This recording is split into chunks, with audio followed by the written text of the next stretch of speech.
Muy buenos días, que Dios les bendiga.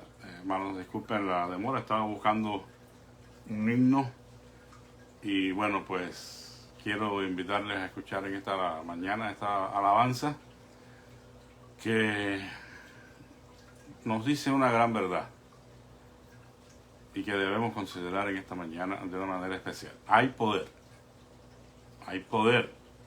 en Jesús, sin igual poder.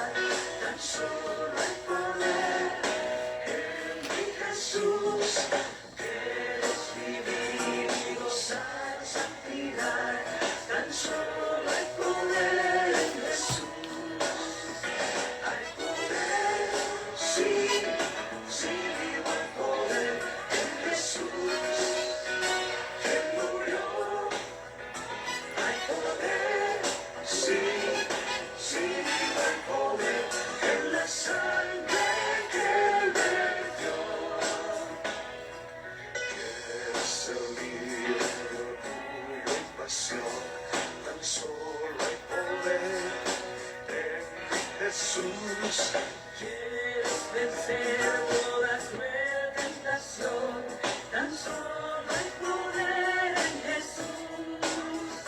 Hay poder, sí, sí, hay poder en Jesús. Él murió, hay poder, sí, sí, hay poder en la sangre que Él vertió.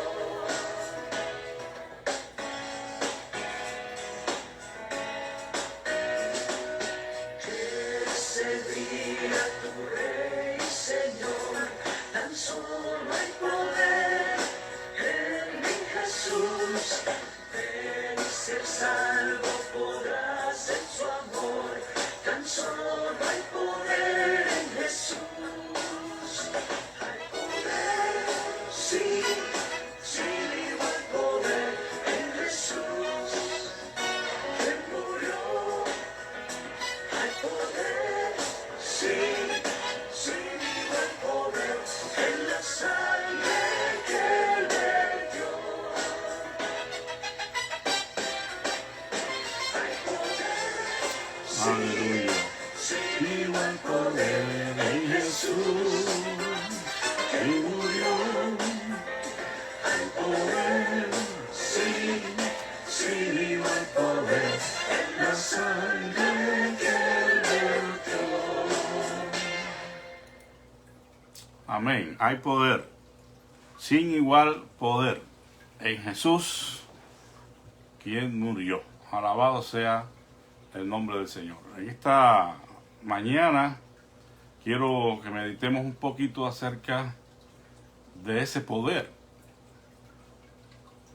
Hay un pasaje al cual quiero llamar su atención, que se encuentra en Efesios capítulo 3.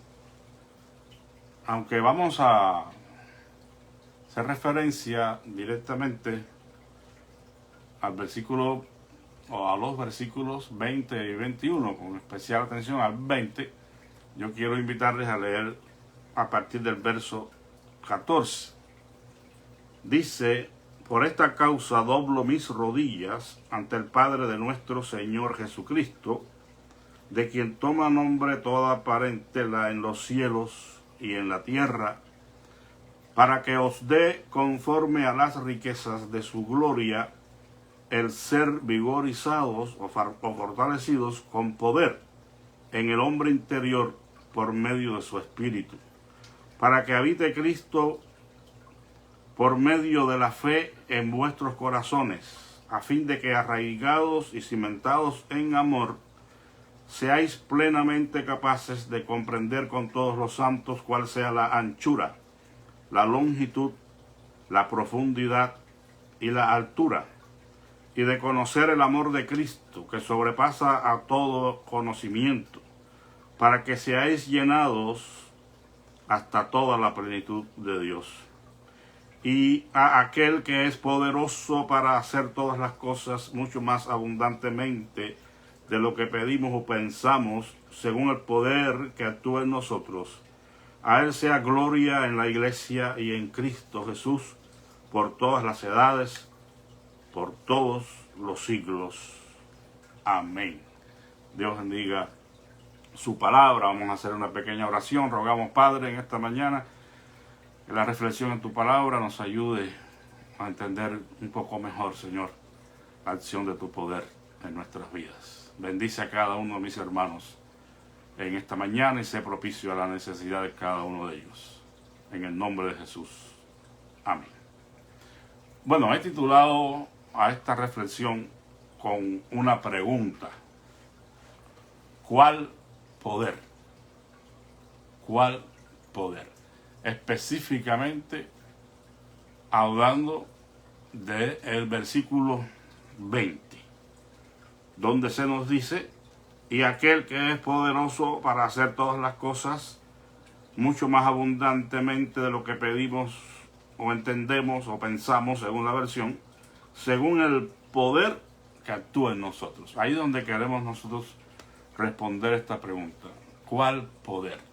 Pero antes quiero hacer una pequeña reseña acerca de el poder de Dios. Poder es una palabra que encontramos muchas veces en las Escrituras. Si pensamos, por ejemplo, en el Antiguo Testamento, el término hebreo koab, que significa, según el contexto, fortaleza, poder, fuerza, capacidad, aptitud con P. Esta palabra aparece unas 124 veces en el Antiguo Testamento. El significado básico de koab es la capacidad de hacer algo. Por ejemplo, y hay muchísimos otros, pero solamente escogí estos por cuestión de tiempo. La fuerza de Sansón radicaba en su cabellera, según Jueces 16:5. El poder, la fuerza que Sansón tenía, radicaba en su cabello. Y esta fuerza operaba específicamente, y eso es importante anotar, en el contexto de la lucha contra los filisteos. Koab también puede indicar el poder que tienen las naciones y los reyes para ejercer la autoridad, para poner las leyes y exigir el cumplimiento de ellas. En este caso es la autoridad que tienen los reyes y los gobernantes para hacer valer la ley. Se puede decir también, en el contexto del Antiguo Testamento, que un campo tiene koab, es decir, tiene fuerza para producir la cosecha, o no la tienen. Hay versículos que indican también que la persona, al comer, recibía fuerza para seguir adelante, como en el caso de Elías, ¿verdad? Levántate y come, porque largo camino te resta. Entonces recibía fuerzas, poder para seguir andando.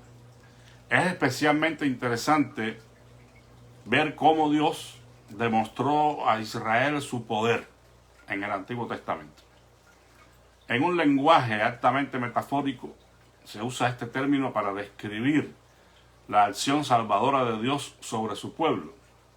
Como conocemos, la liberación del pueblo de Egipto es un ejemplo clásico, como Dios libertó a su pueblo con poder, con fuerza, con grandes señales, un poder desnudo.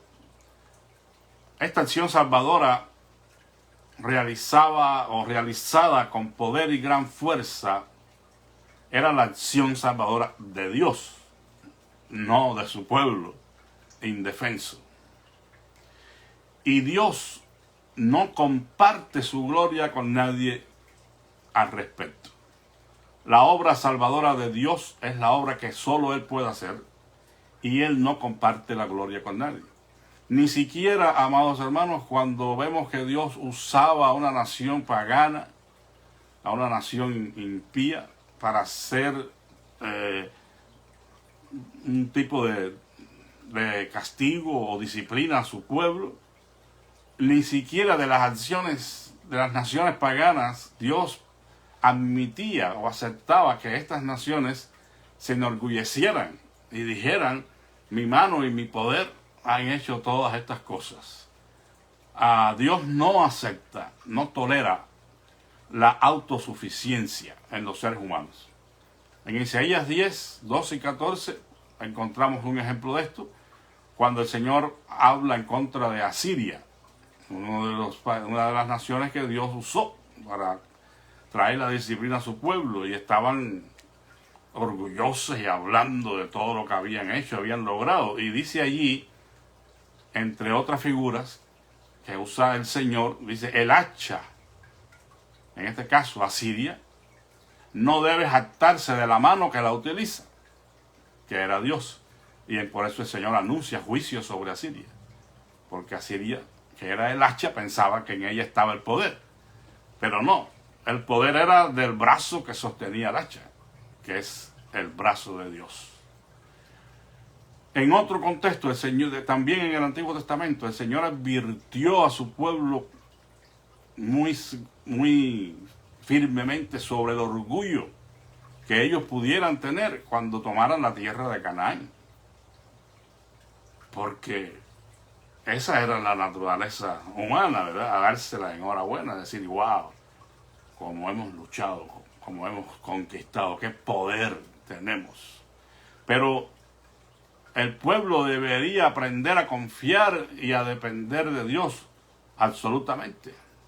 Y por eso ahí en Deuteronomio 8, 17 y 18 encontramos esta advertencia: cuídate de cuando tú estés disfrutando de la tierra prometida, de decir que esto ha sido resultado de tu esfuerzo y de tu lucha, porque solamente yo los he conducido y les he dado la tierra prometida.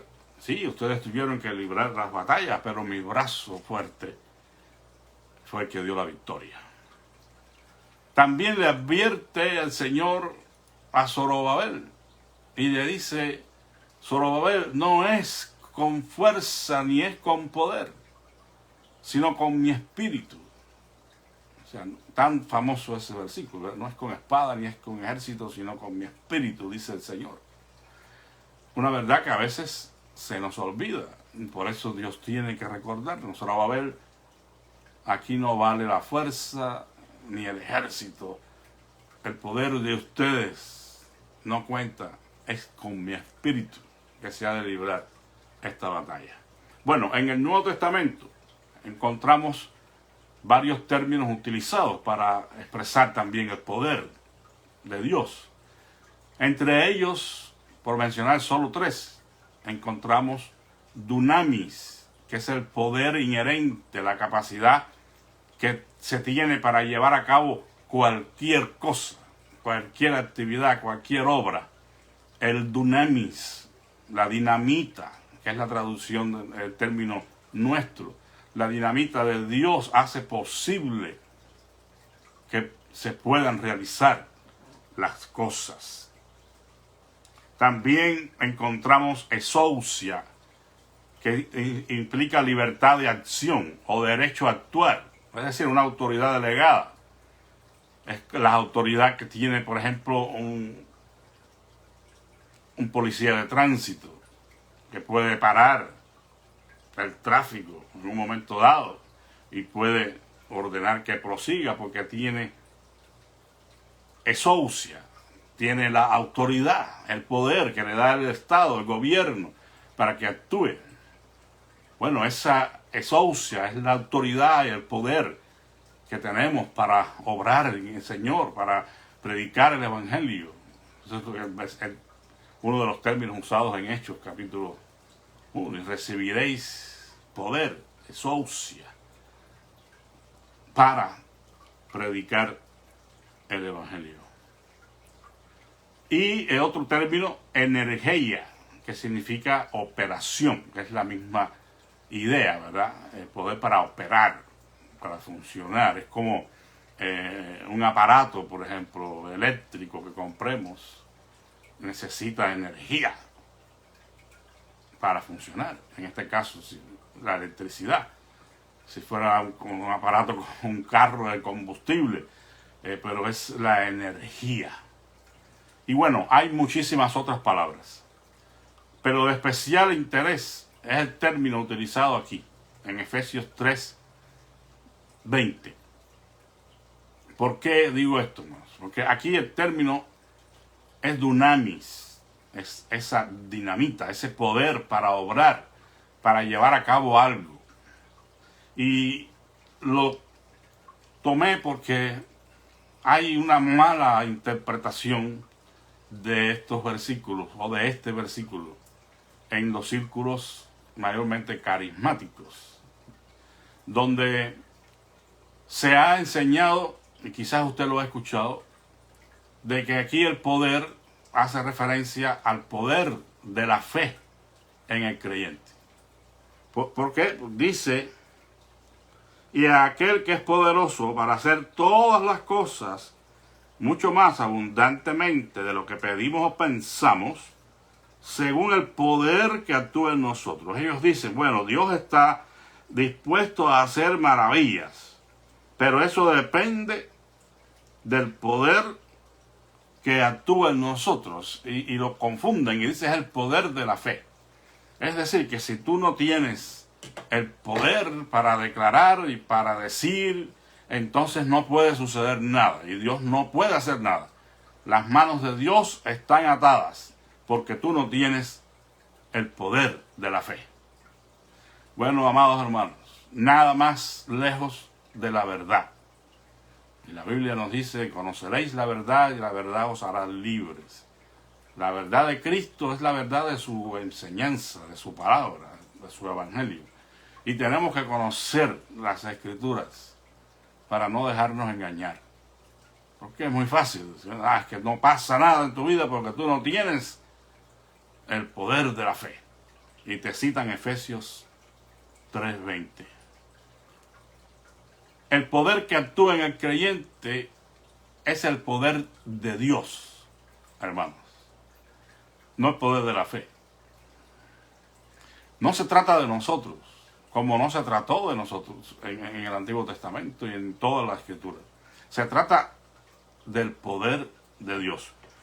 Esa misma palabra es la que se usa en el versículo 16, donde dice: para que os dé conforme a las riquezas de su gloria, el ser fortalecidos con poder, con dunamis, en el hombre interior por medio de su espíritu. Entonces, tenemos que ir al versículo 16 para entender el versículo 20. Porque se está hablando del mismo poder. El poder de Dios que actúa en el creyente y le hace, sí, fuerte. Le hace poderoso en la fe. Pero no por medio de la fe, supuestamente, hacer posible todas las cosas. Porque el poder de Dios actúa en muchas ocasiones completamente en una dirección diferente a la que nosotros estamos esperando. Tenemos solamente que ser, como dice aquí, fortalecidos con ese poder en nuestro ser interior por medio de su espíritu. Se nos llama a crecer, a madurar en la vida cristiana, a ser fortalecidos por ese poder, pero por medio de su espíritu que habita en nosotros. Y si no estamos en armonía con lo que constituye el meollo del Nuevo Testamento en cuanto a la vida cristiana, que es la vida en el espíritu, que es en una vida en armonía con el fruto del espíritu, entonces jamás pudiéramos decir que hemos conocido el poder de Dios. Entonces, quiero dejar bien claro que el poder que se menciona aquí en el versículo 20 es el mismo poder del versículo 16. Es la misma palabra. Entonces no podemos inventarnos el cuento de que Dios va a hacer las cosas en nuestras vidas en dependencia del poder de la fe que actúa en nosotros. no puede mover el brazo de Dios, la fe, por muy poderosa que sea, si eso no va en armonía a su voluntad. Amados hermanos, si así fuera, imagínense usted qué clase de rollo, ¿no? La gente, pues, que tiene todo el poder de la fe, hace y deshace como quiere. Pero no, la fe no se nos ha dado necesariamente para que hagamos milagros o un desplazamiento de poder. No, la fe esencialmente es para que estemos en comunión con Dios, para librar esa batalla de la fe y ser victoriosos. Eso es lo que hace la fe. No nos equivoquemos, hermanos. El fuerte, el poderoso, es Él, no nosotros. Ese poder está en nosotros y nos ayuda a librar esas batallas y a perseverar en la carrera. Pero solo hay una fuente de poder y esa es el Dios Todopoderoso. No somos nosotros. No estoy minimizando para nada la importancia de tener fe y de poder actuar en fe en un momento determinado. No, porque bajo la dirección del Espíritu y la guianza del Espíritu tendremos oportunidad de hacer eso. Y Dios esperará en nosotros en algún momento un acto de fe en ese contexto. Pero todo bajo su dirección, cumpliendo en su propósito. Para ponerles solamente un ejemplo, en el contexto del nacimiento de la iglesia, en el libro de los Hechos, pues había un movimiento especial, vamos a decir, del Espíritu Santo, por razones históricas, lo que estaba sucediendo, y ya tenía que ser confirmada la palabra de Dios que se había predicado, y una manera era a través de las señales y los milagros, ¿verdad? Evidentemente que se realizaban estas obras, a veces independientemente del ejercicio de poder de los apóstoles, sobre todo, porque de pronto nos dice allí que la sombra de Pedro sanaba a los enfermos. Pero eso era algo genuino, dirigido por el poder de Dios, por el Espíritu de Dios. No porque Pedro hubiera ejercido una autoridad y un uso de su fe para eso. Sin embargo, en otra ocasión vemos que ellos ejercieron el poder de Dios para sanar. Cuando encontraron a aquel hombre cojo en la puerta del templo de la Hermosa. Y aquella persona estaba pidiendo una limosna y ellos no tenían que darle aparentemente. Pero le dijeron, mira, no tenemos oro ni plata, pero lo que tenemos te damos. En el nombre de Jesús, levántate y anda. Pero eso no lo hacían ellos cada vez que encontraban un cojo por ahí. Simplemente fue la acción poderosa, sanadora de Dios en un momento dado, bajo la dirección del Espíritu Santo. Y yo creo eso, yo creo que todavía hoy pueden ocurrir milagros y que debemos esperar milagros y debemos hablar la palabra de fe. Pero todo bajo la dirección de Dios, por su Espíritu. Porque recuerden, el poderoso es Él. Y su poder se manifiesta cuando Él quiere, en las circunstancias que Él quiere.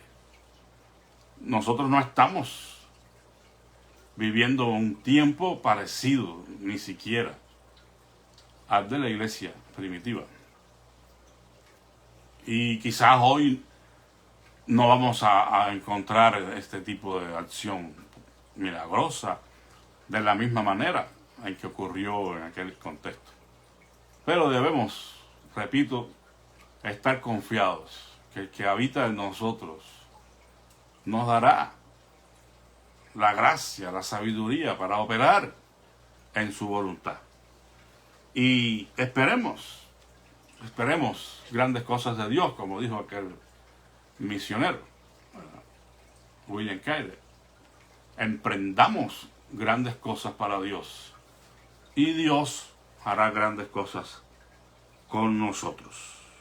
El poderoso de Israel está con nosotros, amados hermanos. No tema la situación que está viviendo o que pueda estar viviendo. Simplemente confíe en Dios y sea fortalecido en su ser interior por su espíritu. Aquí, resumiendo y finalizando esto, dice el versículo 12, ¿con qué fin debemos ser vigorizados por el poder de Dios en nuestro interior, por nuestro espíritu? No dice ni siquiera aquí que es para que podamos hacer grandes obras, para que sucedan milagros. Dice, para que habite Cristo por medio de la fe en vuestros corazones. Es decir, para que Cristo haga de tu corazón su habitación permanente, que es lo que indica el verbo aquí. Habitar es venir y tomar el lugar como la vivienda. Es como usted habita en su casa. Usted no está allí de visita. Usted allí vive. Bueno, eso es lo que está diciendo, para que Cristo viva permanentemente en sus corazones, ¿a fin de qué? De que hagan grandes señales y milagros y todo lo que digan por el poder de la fe se cumpla, para declarar y para establecer y para decretar. No. Para que ustedes puedan ser arraigados y cimentados en amor. O sea, sembrados, establecidos en amor, para que podamos ser capaces de comprender con todos los santos cuál sea la anchura, la longitud y la profundidad y la altura, y de conocer nuevamente el amor de Cristo que sobrepasa todo conocimiento, para que seáis llenados de toda la plenitud de Dios, la pleroma de Dios, todas esas cosas que en su bondad infinita, en su misericordia, Dios ha compartido con nosotros, los creyentes, los que hemos nacido de nuevo. Él nos ha hecho partícipes de su naturaleza divina. Y todos esos atributos morales y todo eso que constituye el fruto del Espíritu es nuestro gran tesoro, hermanos. Y es donde tenemos que crecer y es donde tenemos que fundamentarnos.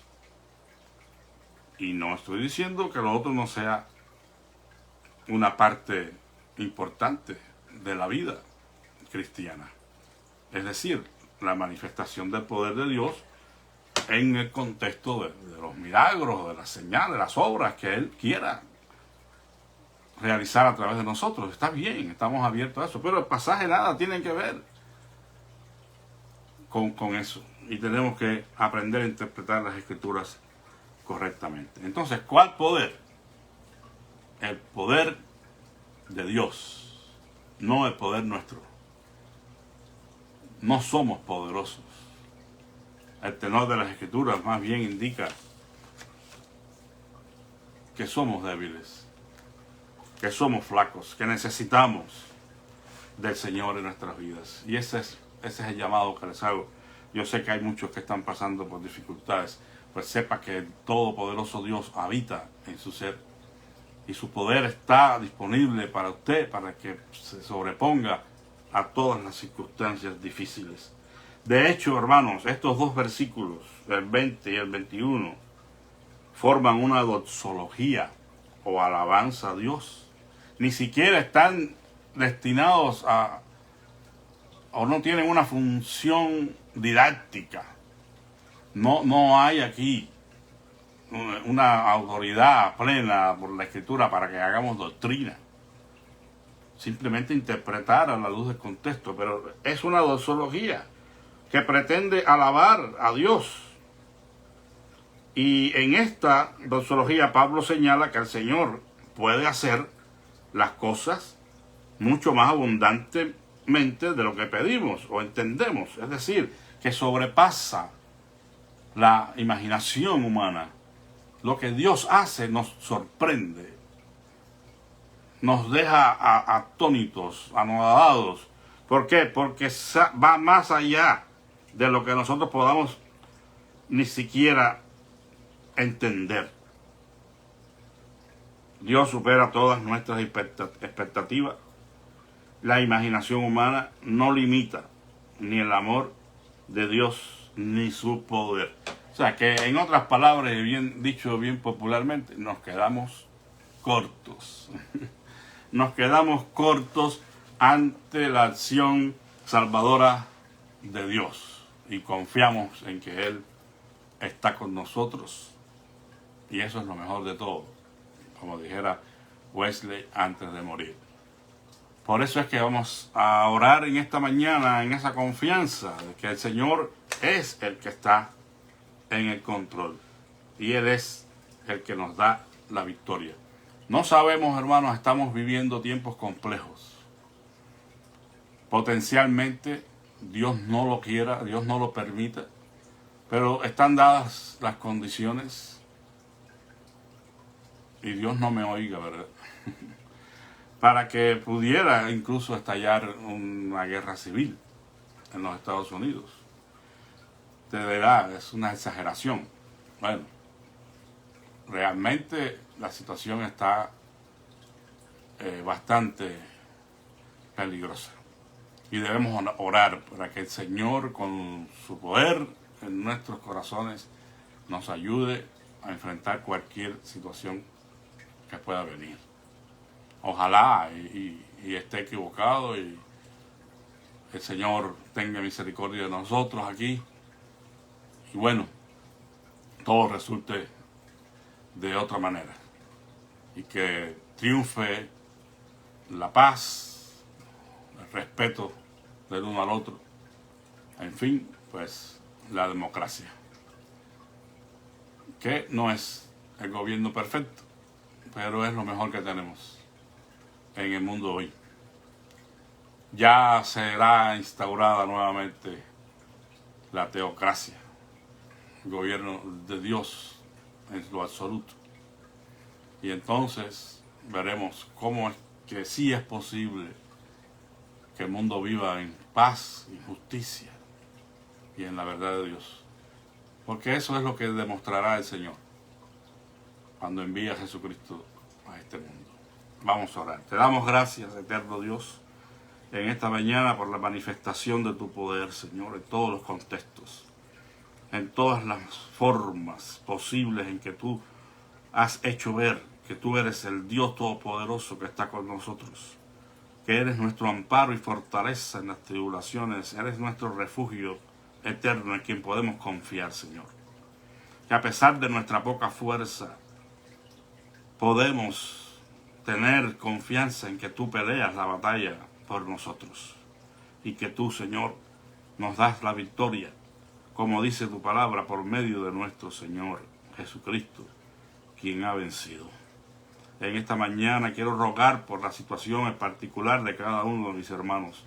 Tú sabes las batallas que están librando, tú sabes los problemas que están teniendo, Señor, lo que les preocupa, lo que les agobia, lo que a veces parece quitarles la paz y robarles esa paz, Señor. Porque somos seres humanos y muchas veces flaqueamos. Pero yo te suplico que si alguien está en esa situación, ya sea por un problema de salud, o un problema económico, o un problema familiar, cualquiera que sea, Señor, esta situación, yo te ruego, Padre amado, en el nombre poderoso de nuestro Señor Jesucristo, tu Hijo, que tú intervengas con poder y manifiestes, Señor, que tú eres el Dios Todopoderoso y que no hay nada difícil para ti. Ayúdanos a todos en nuestra debilidad, Señor, porque tu poder se perfecciona en nuestras debilidades. Sé con los hermanos enfermos, extiende tu mano, Señor, sobre todos los que están enfermos, cualquiera que sea la enfermedad, Señor. Estamos escuchando, Señor, que hay un nuevo rebrote en muchos lugares de este virus y estamos rogando por misericordia, Señor. que tú pongas tu mano, pongas fin a esta situación, Padre Santo. Lo que queda del año todavía, Señor, potencialmente pueden traer muchas bajas. Tal parece que ha sido un año de muerte, Señor, para diezmar la población del mundo. No sabemos las manos siniestras, las mentes torcidas que hay detrás de todo esto, si hay o no hay. Pero estamos rogando como Habacuc, Señor, en la ira, acuérdate de tu misericordia. Sana a nuestros hermanos de todas las enfermedades, incluyendo este virus. Te suplicamos que extiendas tu mano de poder. Ayuda, Señor, al ministerio de la iglesia a ser efectivo, a ser apropiado para estos tiempos. Nos falta, Señor, sabiduría, nos falta tino a veces a los que ministramos y necesitamos, Señor, que tú nos des la palabra adecuada, que tú nos ayudes para alimentar a tu pueblo y sostenerlos por la fe, Señor. Padre Santo, bendice los ministerios de la iglesia, la nuestra y la de todas las que están predicando el verdadero evangelio. Que tú puedas manifestarte, Señor, a través de la enseñanza, de la predicación, de la adoración que tu pueblo pueda brindarte. Padre, gracias porque nuestra iglesia ha continuado reuniéndose, tú nos has guardado y estamos rogando que lo sigas haciendo, Señor. Bendice la reunión de los jóvenes en esta tarde. Oh Señor, visítanos y fortalece la vida de nuestros jóvenes que tanto te necesitan, Señor. Te pido, Padre Santo, que tu gracia esté con nosotros. Especialmente, Padre, quiero darte gracias por la disposición de nuestra hermana María Escobedo para ayudarnos con los jóvenes, Señor. Te pido que tú le ayudes a ella también y ella pueda tener la gracia, la sabiduría tuya para llevar adelante este ministerio que se ha encontrado estancado en nuestra iglesia. Te pido, Señor, por la bendición de mi hermana Mari Padilla. Tú sabes cuál es y queremos escuchar de sus labios la victoria que tú estás dando, Señor.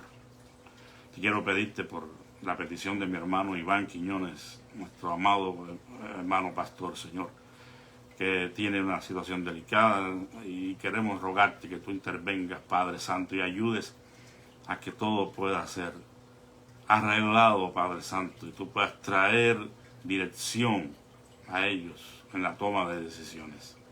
Ayúdalos, fortalécelos, sé con su hermana, Señor, toca su corazón y ayúdale, Padre, para que ella escuche los consejos y pueda tomar decisiones en tu voluntad. Te alabamos y te bendecimos en esta mañana y te damos gracias por la oportunidad de compartir tu palabra. En el nombre de Jesús. Amén. Que la paz de nuestro Señor Jesucristo sea con todos ustedes, amados hermanos. Nos da gusto que estén sintonizados y escuchando la palabra del Señor. Paz de Cristo a todos. Amén.